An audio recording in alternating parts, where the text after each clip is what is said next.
Hi, I'm Mira Ashton. My family gave every grandchild a college fund, except me. Why waste it on her? My sister said. They all laughed like it was nothing. At dinner, they toasted to legacy while I poured my own drink, sitting by the trash bins. They erased me from the photos, the speeches, the family stories, like I was never meant to belong. But on graduation day, I took the mic. And even my sister, the one who called me worthless, went pale. What you're about to hear is what happens when the forgotten one stops staying silent. I arrived a few minutes before they started clapping for the Yale acceptance speech. Bethlehem had that sticky spring heat that makes your blouse cling before you even cross the lawn. The backyard was done up in blue and white balloons tied to folding chairs, mason jars full of sweet tea sweating in the sun, and a table creaking under store-bought sheet cake and trays of meatballs. Everyone was already seated. Everyone but me. My cousin Clara was glowing in her cap and gown, sitting dead center with Grandpa Arthur Ashton beside her, hands on her shoulders like she was royalty. The Ashton pride was in full swing, loud and booming, filled with clinks of glasses and exaggerated, "Can you believe it?" shouts. I offered my gift, hand-wrapped, nothing fancy, just a signed copy of a book on first-year college survival I knew Clara would never read. I placed it gently on the table next to a stack of other presents. A few minutes later, I saw Serafina Ashton adjusting the gift pile, quietly moving mine to the far edge. And when photos went up later that night, my book was labeled as hers. Classic. They handed me a name tag. It said Mira, not close enough to pass for a typo. Not far enough to be forgivable. I peeled it off and stuck it in my pocket. No one noticed, or maybe they did. There were no open seats near the main table, just a folding chair tucked awkwardly by the fence, half shaded by the trash bins. I sat. No one offered me a drink. No one asked me how I'd been. I poured my own sweet tea from a half-empty pitcher, ignored the bees, and kept my smile flat and my shoulders tight. A group of younger kids ran past, laughing and tossing their little graduation favors. One girl knocked over a paper napkin folded like a crane. I had spent an hour folding those that morning just to add a touch of thoughtfulness. She crushed it under her sandal. I picked it up silently and smoothed it out. The wings were creased, permanently bent. I slipped it into my pocket. I had folded 50 of them. Grandpa Arthur Ashton clinked his glass with the back of a butter knife. "Let's raise a toast," he boomed, voice still military sharp despite the years, to Clara, who is making Ashton's name proud. First in this family to go Ivy, first to carry this family forward the right way. He looked around as if expecting applause. He got it. A raucous wave of cheers, even a few whistles. I took a breath, trying to push past the heat crawling up my neck. I cleared my throat and said, "What about the college fund?" It came out softer than I intended, barely enough to cut through the noise. But he heard me. So did Serafina Ashton. She leaned over her wine glass, smirked without even turning her head, and said, "Why waste it on her?" There was a split second where everything froze. Forks paused midair. Aunt Carol blinked like she'd misheard. Then someone laughed, a nervous little chuckle, and then another. It spread like a virus. A few heads turned. Most didn't. They moved on. No one defended me. Not my cousin Daniel. Not my cousin Ethan. Not even my mother, who was refilling the punch bowl. I smiled. A trick I'd mastered years ago. The kind that doesn't reach the eyes but keeps you from cracking. I didn't say a word. I nodded, looked down at my lap, and told myself it didn't matter. But inside I was burning. They had no idea. No idea about the years I worked 2 jobs just to keep my apartment. No clue that I skipped my own college graduation to cover rent. Not once did I ask for help. Not once. And yet, here I was, still being treated like the family inconvenience. So this is the story they tell now, I thought. That I wasn't worth the investment. A story where Serafina Ashton gets labeled the generous one for using money our father set aside for all the grandchildren and quietly rerouted it for her own kids. A story where I'm just the name they keep getting wrong on purpose. A little boy reached for another napkin bird. I was tense. He picked it up, wrinkled it with his sticky fingers, and tossed it into the grass. I stared at it for a moment before picking it up again. I didn't say a word to him either. Later, as the sun dipped and the bugs started to swarm the citronella, candles. I made my way to the house and slipped into the guest bathroom. I locked the door. The mirror caught my reflection. Chin lifted, jaw tight, shoulders squared as if bracing for another blow. I didn't cry, I didn't scream. I just stared. And then, somewhere deep inside me, something shifted. A quiet voice. Not angry, not desperate. Just done. Remember this, it whispered. Not for vengeance, not even for justice. Just so I'd never forget. Where I stopped shrinking. Where the story started to change. I didn't speak that night, but I didn't forget. A month later, the memory was still folded inside me like the crane I'd tucked into my purse. Crushed, quiet, but not gone. It was Serafina's oldest daughter's birthday brunch.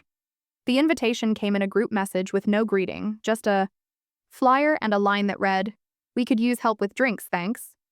Not even a direct ask, not even a name. Still, I showed up early, as always. I wore a soft blue blouse, brought balloons, and wrapped a unicorn plush in gold tissue with a handwritten note tucked into the ribbon for Lily from Auntie Mira. The venue was a multi-purpose hall at a local church. Plastic tablecloths, floral centerpieces, and a faint smell of reheated casseroles that had seeped into the carpet long ago. I thought maybe showing up early would give me a moment with someone, anyone. Maybe this time I'd be something other than background. I helped set up the juice station, adjusted chairs, even folded a few napkins into fans. "Hey, miss." I turned around. A woman in a floral dress held out a dirty plate with a half-eaten pancake and a smear of jelly. She looked about 60, probably a neighbor or someone's mother-in-law. "Could I get another set of forks at the table by the bathroom?" I blinked. "Sorry?" She smiled, tilting the plate toward me like I'd missed a cue. The forks were short. I reached out, took the plate. "Of course," I said as she walked away. I looked around the room. Serafina Ashton was laughing with a friend by the mimosa bar. Arthur Ashton was fiddling with the speaker wires. No one corrected the woman. No one said, "That's not the waitress, that's my sister." I fetched the forks. Later, after Happy Birthday was sung and half the guests had left their paper plates behind, Serafina stood on a chair with a microphone in hand, all grace and pageantry. "Before we clean up," she said, smiling broadly, "I just want to thank everyone who made today so special, especially Marianne, my shopping buddy and unicorn co-conspirator." She held up the plush I'd picked out. The gold ribbon was gone. So was the note. People clapped. I didn't. I scanned the floor. My card was face down under the table, stained with pink punch and a speck of frosting. No one noticed it. No one asked. That unicorn was mine, bought with my paycheck, wrapped with my hands, and given from my heart. And just like my name, it had been reassigned again. I didn't interrupt. I didn't call her out.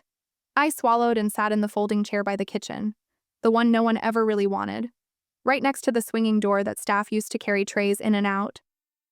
I wasn't dressed like a staff. I wasn't hired to help. But I might as well have been. No one saw me. They never did. And still, I smiled. I looked at Lily, who was too busy playing with wrapping paper to notice the unicorn at all. Then I reached into my purse and pulled out the napkin crane, the same one I'd picked up by the trash bin weeks ago. It was still wrinkled, soft from being folded and unfolded too many times. I placed it gently next to her cake plate. A small wish, maybe, that someone might care enough to keep it. 5 minutes later, someone knocked over their punch. Red liquid, soaked into the napkin, bleeding through the folds, warping the wings. A woman picked up the cup. No one picked up the crane. I didn't move. And yet, inside me, something was stirring because it wasn't just the plush. It wasn't just the forks. It wasn't even the name tag. It was that I'd let them tell my story again. After the party, as I helped stack chairs, Serafina approached. Her heels clicked with confidence, her voice syrup sweet. "You really helped today," she said. It's good to have you around for things like this. I looked at her. She was already turning to leave when I said, I know exactly what I'm around for. She paused just for a second, then walked on like she hadn't heard it. But I knew she had. And this time, I didn't bite my tongue. I didn't raise my voice. But I began remembering everything. It started like any other Thursday at the community college. Late spring sun hanging low. Kids dragging backpacks too big for their backs and faculty balancing coffee with overfilled tote bags. I was just finishing my tutoring shift when Sarah, one of the admin aides, waved me over. There's a little thing in the auditorium, she said. A slideshow recognizing local academic families. Ashton's in it. Thought you might want to see. Ashton. That name still caught like a splinter under the skin. I walked over, telling myself it wouldn't matter. I was only staying a few minutes. But when the lights dimmed and the projector hummed to life, I took a seat in the back row. The first slide was titled, Bethlehem's Academic Legacies. And there it was. Our name. My name, sort of. The Ashton family. 3 generations of educational dedication. Serafina Ashton's photo came up first, smiling beside her husband, holding a plaque from some local parent council. Then the slideshow moved to her daughter's Yale acceptance letter, framed like scripture. Then cousins, then their awards, their school spirit week photos, their pictures in front of scholarships, smiling with deans, handshakes mid-frame. Then, a quote. We've always believed in hard work, humility, and showing up for each other. It read, attributed to Serafina Ashton. I sat still. My name, nowhere. Not one photo, not even from the year I'd won the county essay competition. No mention that I'd worked as a writing tutor here for 6 years, or that I'd graduated top of my class at Wilkes in the evenings while working 2 jobs. After the lights came back up, I walked toward the front like I didn't feel like a ghost. I found the woman who had organized the event, Laura, a kind, distracted adjunct who was already packing away her laptop. Hey, I said gently. Can I ask where did you get the information for the Ashton family slide? She looked up, confused. Oh, your last name is Ashton too. I nodded. She blinked. I'm so sorry. I just went off what Serafina sent over. I didn't realize you were part of that family too. There it was. I wasn't part of that family, not in public. Not in the story they wanted to tell. It wasn't an oversight. It was intention. Branding even. That was when I felt it. Not pain exactly, but a sinking realization. I had been edited out of my own bloodline. On the walk back to my car, memories started flooding in, like someone had yanked open a drawer. I'd kept shut too long, age 15, the statewide writing competition. I'd worn a thrifted skirt and a too big blouse and stood shaking as I accepted the plaque. Arthur Ashton didn't come. That same week, he hosted a dinner at home for Daniel, our cousin, who'd just been suspended for skipping work and mouthing off at their warehouse manager. Arthur raised his glass and said, This family is about grit. Daniel's got it. He just needs guidance. I'd sat at the end of the table, silent. My plaque was in my lap, not on the wall. I told myself back then I must have misread the moment, that maybe I didn't need recognition to belong. But no, they hadn't forgotten me. They had deliberately made me small. At first, it was subtle. Missing my name on invites, cropped photos where I was halfway out of frame, inside jokes I wasn't part of. Comments like, "You're not really like the rest of us," said with a chuckle, like that was supposed to be comforting. They'd created a version of our family where I didn't exist. I drove back to my apartment in silence, but not in denial. And then Leo. He was standing in the hall when I returned to the tutoring center. Just a student with a backpack slung low and eyes full of questions. "You were in the slideshow?" he asked. I hesitated. No. He looked back at the screen that was still playing on loop. "Well, they forgot someone," he said. "You helped me more than any of them." My throat tightened, but I smiled. "Thanks, Leo." I walked into the break room, sat down at the little round table with the flickering light overhead, and pulled out the folded flyer I'd stuffed in my bag, the one announcing, The academic family's celebration. I tore out the corner with the Ashton quote and folded it slowly, methodically, into a crane. Crisp folds, sharp edges, not rushed. Then I pinned it to the community board with a thumbtack, right under a sign that read, "What inspires you?" And under the bird I wrote, "Don't let anyone write your history without your permission." The next morning, someone had added a sticky note underneath. This hit harder than anything they said in the assembly. That night, for the first time in years, I opened the old storage bin in my closet. Inside were newspaper clippings, award letters, family, newsletters, things with pieces of me in them, photos they pretended didn't exist. I laid them out on the table like puzzle pieces. They hadn't just made me invisible, they'd constructed a lineage without me, and that I wasn't going to let stand. I had been erased quietly. I would return louder. The day I dropped off my application for the Pennsylvania Adult Re-Education Grant. The sky was overcast but warm, typical for June in Bethlehem. I remember thinking the clouds looked like they were waiting for something to break open. Maybe I was too. I'd filled out the forms with care, double-checked my supporting documents, even wrote a short essay about my long-term goal to earn a degree in community advocacy so I could help people like me, people who never fit the mold, who'd slipped through cracks their own families had carved. Ms. Evans, the coordinator, met me at her office. She was polite but clipped that day, unlike the previous times we'd spoken during info sessions. She didn't make small talk. She skimmed the packet without really looking up. "Thank you, Miss Ashton," she said. "We'll be in touch." I left her office with a knot in my stomach that I couldn't quite name. 4 days later, the email arrived. Subject: Application status. Dear Mira, thank you for applying to the Adult Re-Education Grant Program. Unfortunately, after careful review, we are unable to offer you funding at this time. Reason: applicant appears to already have support from family-sponsored educational fund. I stared at the screen, then reread it twice. I didn't have any support. Not from the Ashton Family Fund, not from Arthur Ashton, not from anyone. I hadn't even heard of that kind of fund until I started applying. So I called Ms. Evans's office. She answered after the second ring. Her voice held the tone people use when they know they're about to say something that's not theirs to say. "I wasn't supposed to disclose this," she began, lowering her voice. "But I think you deserve to know. Someone contacted us, a family representative. They said you weren't in financial need and that you had a history of emotional instability." My breath hitched. Ms. Evans continued gently.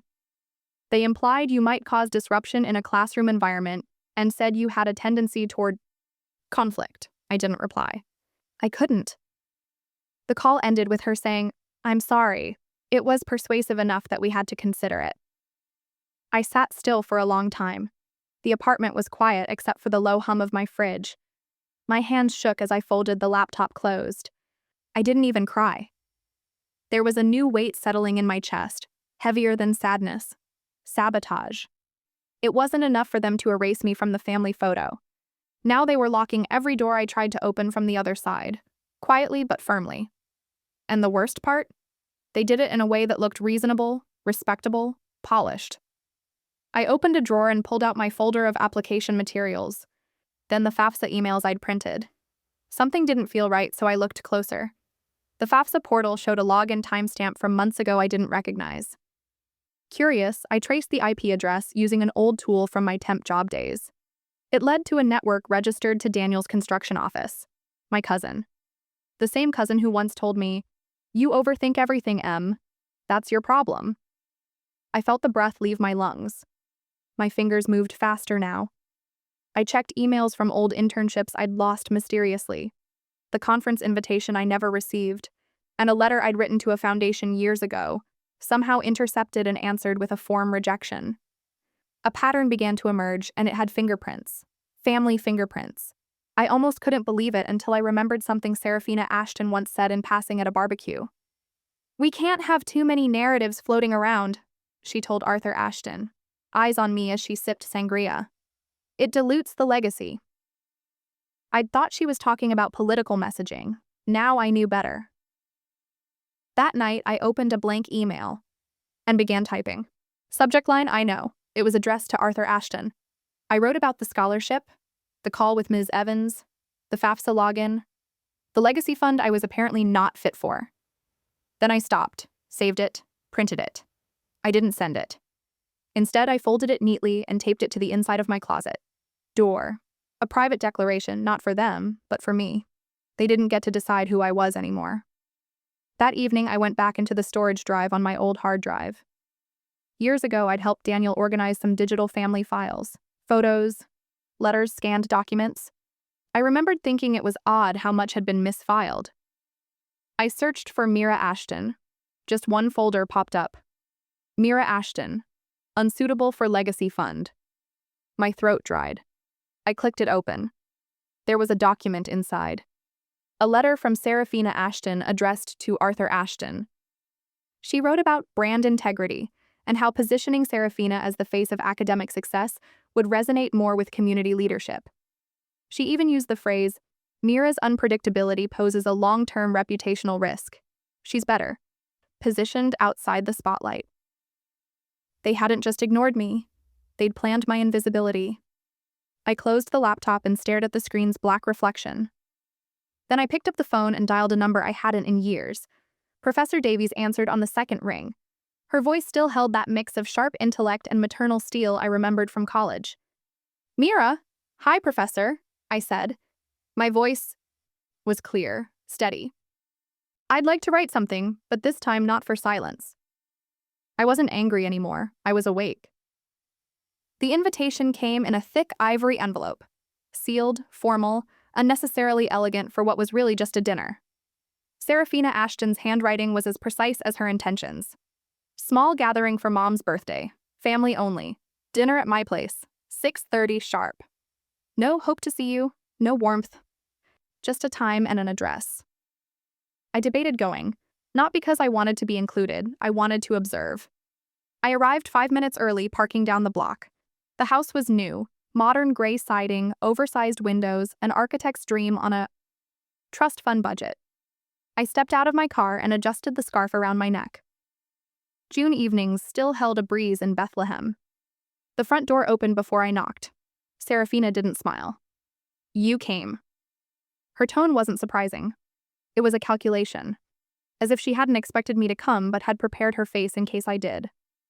Inside, everything gleamed. Hardwood floors that echoed each step. Candles flickering on the kitchen island, matching plates already stacked beside place cards. I caught sight of mine, set farthest from Mom. We exchanged pleasantries, if you could call it that. "Wine," she offered. "No, thank you," I replied, "just water." As I followed her toward the dining room, something caught my eye in the hallway. A gallery wall. The Ashton legacy. The etched brass plaque read. Framed photos lined the corridor, like a curated museum. Daniel shaking hands at his business award ceremony. Our cousin Sophia at her white coat pinning for med school. Serafina standing proud in front of her nonprofit's new building with Mayor Stratton cutting a ribbon beside her. And then, tucked near the light switch, nearly out of view, was a photo of me. I was 4, grinning at the camera with grape juice on my dress. That was it. No high school graduation photo. No mention of the essay contest I won. Nothing about the workshops I built for underprivileged students. Not even a shot from Dad's funeral, where I'd been the only one to speak who didn't cry. I paused. "Did you crop me out of the family reunion photo?" I asked, eyes on a familiar picture, everyone in white smiling on the beach. Serafina didn't hesitate. "We only had space for the most relevant milestones," she replied. "Yours weren't on public record." It was said with such poise, cold, surgical, not a jab, an incision. I nodded once, just once. I didn't need more. Exit signs started lighting up in my mind like emergency lights in a burning building. Dinner was served at 6:45. Roasted chicken, asparagus, couscous. Serafina's husband poured wine generously. Arthur Ashton offered up his usual toasts, and Mom smiled like a porcelain figurine. Pretty, posed, and entirely absent. At one point, Serafina praised our cousin Ryan. "He just submitted his early application to Princeton," she said proudly. Arthur lifted his glass. "That's what I call a legacy in motion." No one looked at me, but I felt the heat of what they weren't saying. You are the pause in our legacy.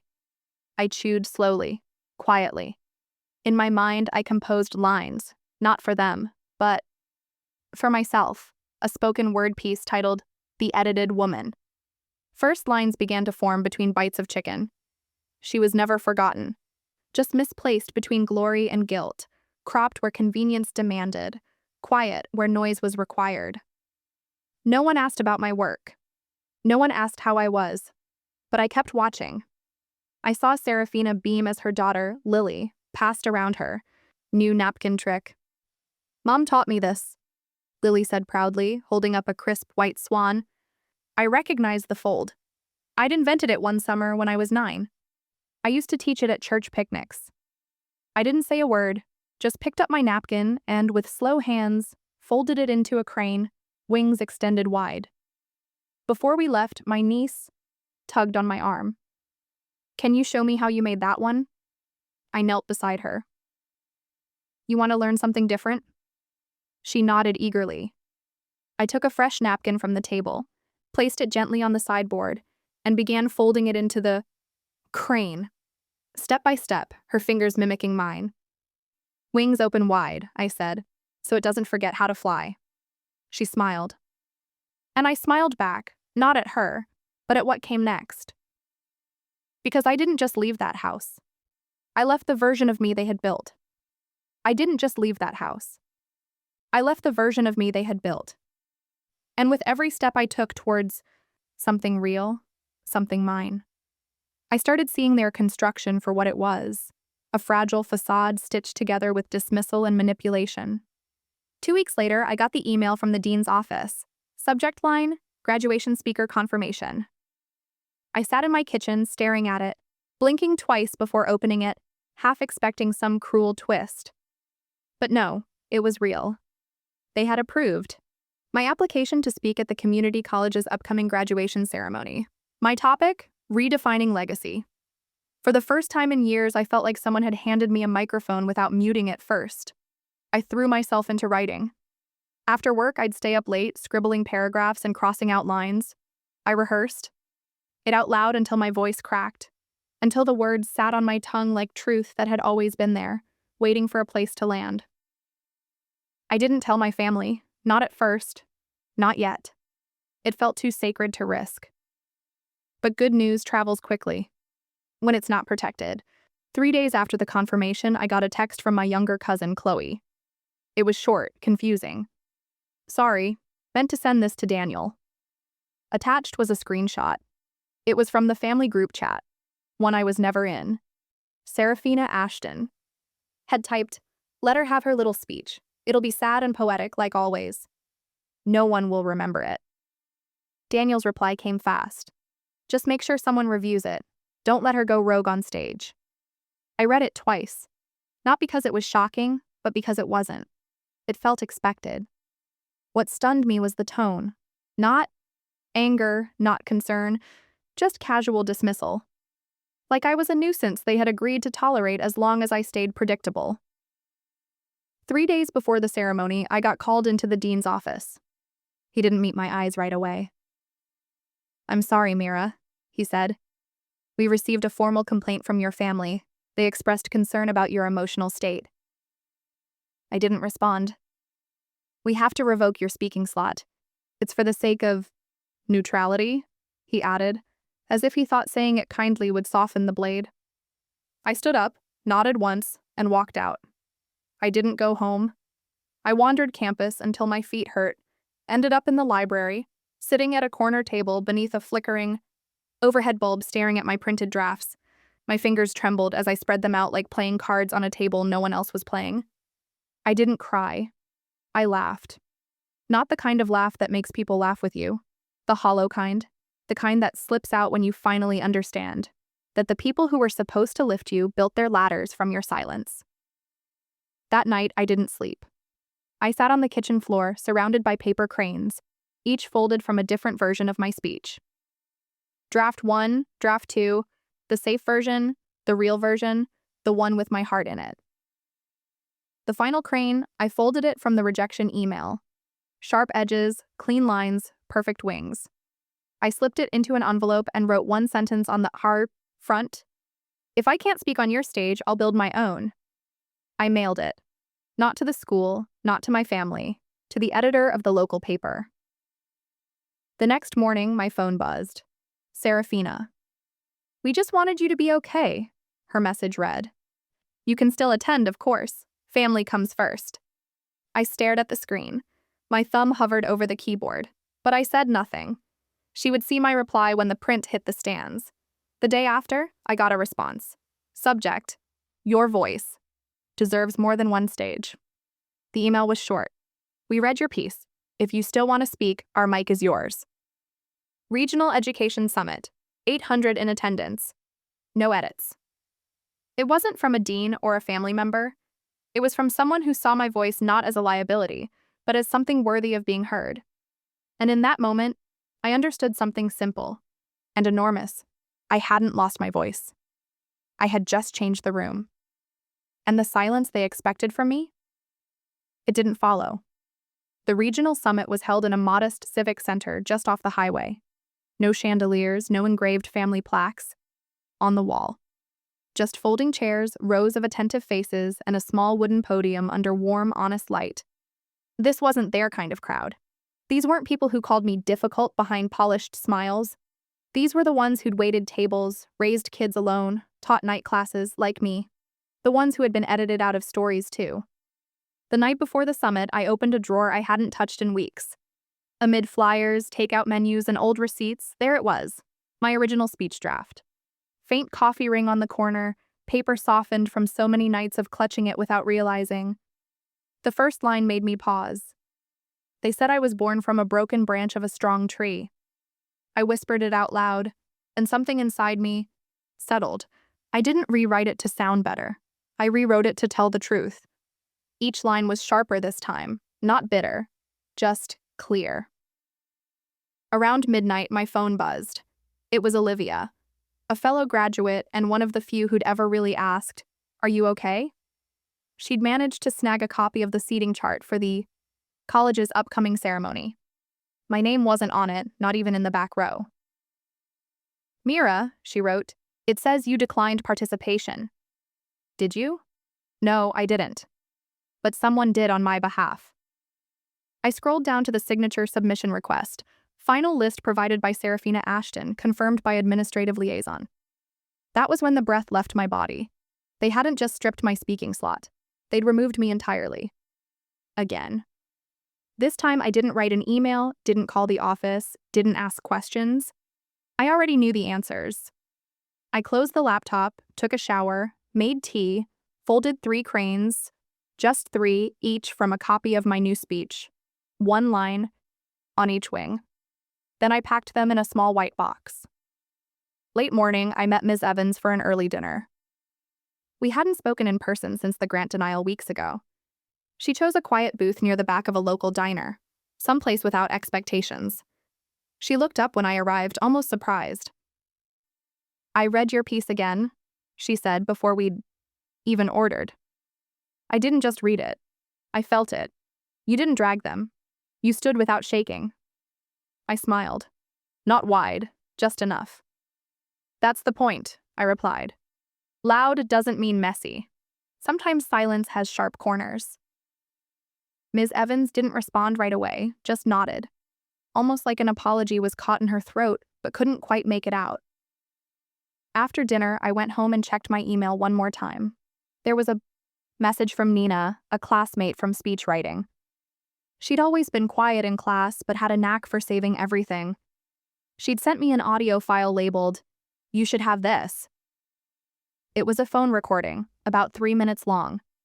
Serafina, Ashton's voice unmistakable, calm, clipped. "Just tell them she's not stable enough. She'll derail the whole tone of the ceremony." Then Arthur Ashton, chuckling faintly, "It's better this way. Legacy has to look clean." They thought it had been deleted. They were wrong.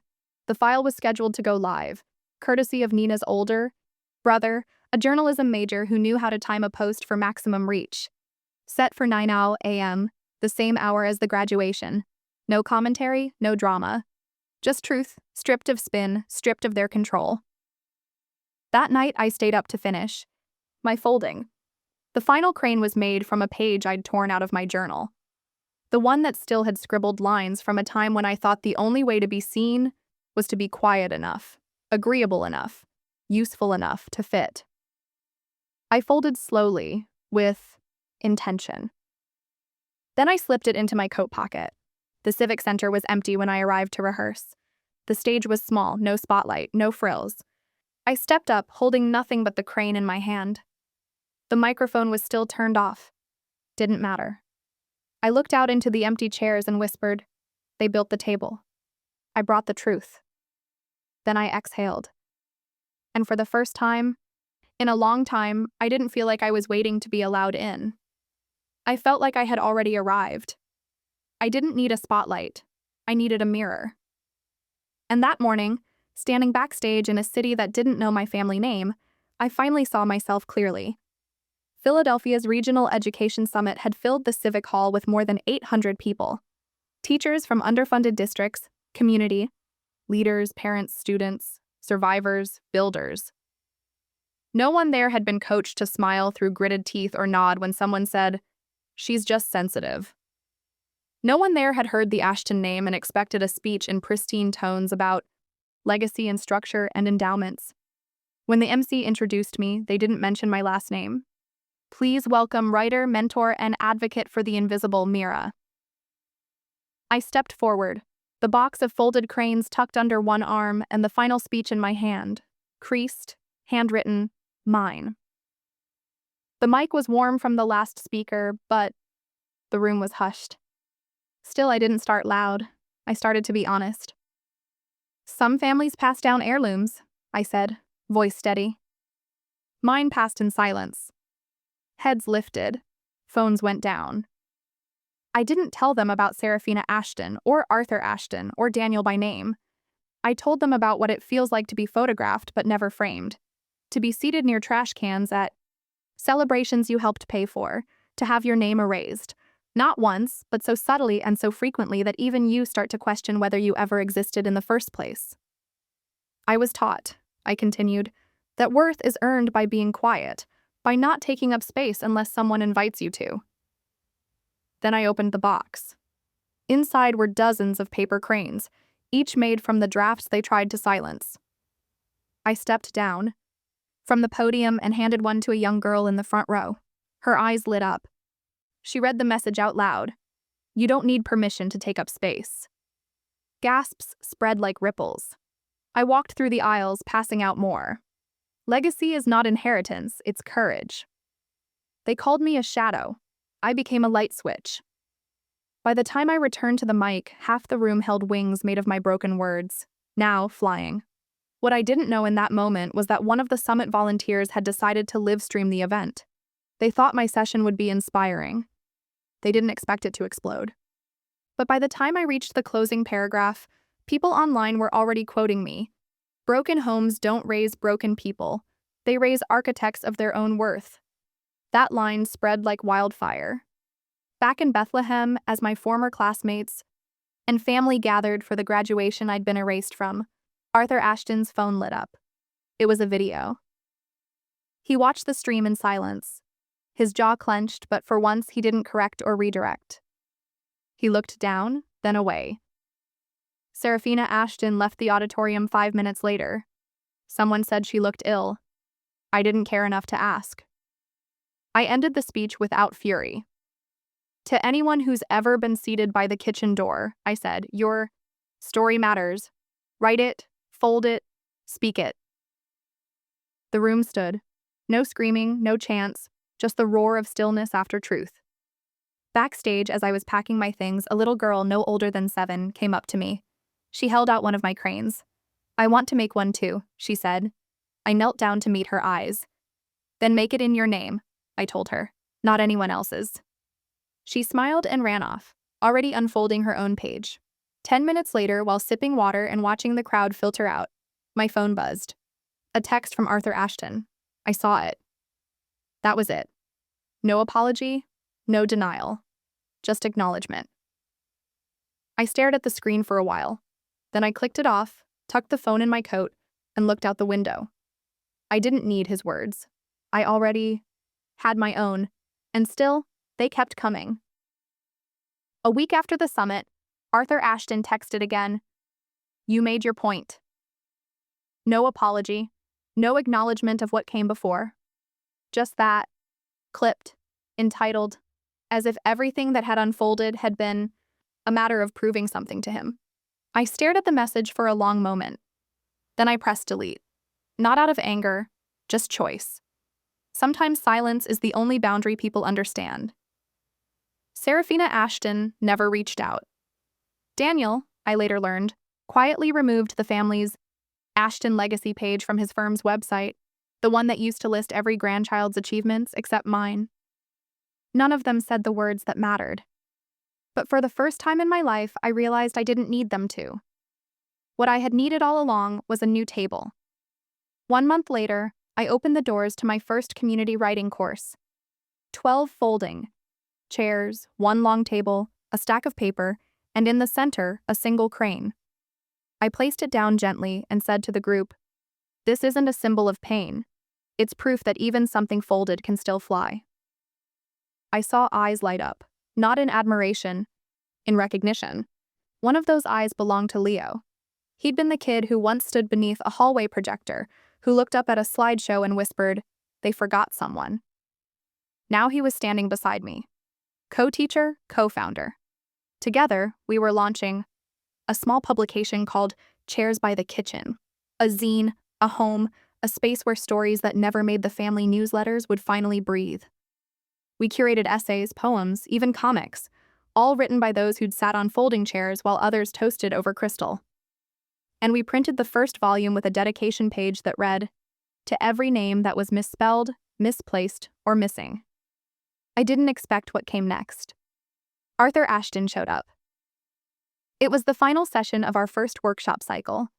I was stacking feedback sheets. Leo was locking the storage cabinet. And there he was, standing awkwardly at the back of the room, beneath the handmade poster that read, "Redefining Legacy." He didn't speak right away, just walked over to the main table, reached into his coat, and pulled out something small, a paper crane. It was wrinkled, uneven. One wing sagged lower than the other. The folds were too tight in some places, torn at the creases in others. "I tried," he said quietly. I looked at it, at him, then shook my head just once. "That's yours to keep," I said. But he didn't take it back. He left it there on the table and walked out, not waiting for a response. I picked it up. The paper was from an old church bulletin, words of grace and rebirth still faint along the edge. I didn't crumble it. I didn't throw it away. Instead, I placed it in the glass case near the workshop entrance, the one that held our community's first stories, our first zine, and every crane that had been handed back in trust, not as forgiveness, not as peace, but as context. Some pain stays, some wounds should, because they remind you of what you built to survive. A week later, I walked past the school auditorium, the one that once told me no. Now, taped across the locked front doors were posters announcing my upcoming lecture series. Topic: The Architecture of Silence and How to Dismantle It. I smiled. Not wide, not triumphant, just whole. That afternoon after class, I sat at a table in the center of our shared writing space. No fanfare, no microphone, just me. One last crane and a name card. This time, the card didn't have a typo. No one had scratched it out. No one had replaced it with someone else's. It said in simple font, Lyra, founder, speaker, daughter, survivor. And no one dared move. This journey of finding my voice, of reclaiming my story from the silence they tried to build around me, it's been a long one. And I share it because I know I'm not the only one who's felt invisible. If any part of this resonated with you, if you've ever had to fight to have your story heard, I'd be so grateful to hear your thoughts in the comments below. Your experiences matter, and sharing them can be incredibly powerful for others too. And if you'd like to follow more stories about finding strength in a world that tries to make you small, please consider liking this video and subscribing to the channel. It helps more than you know.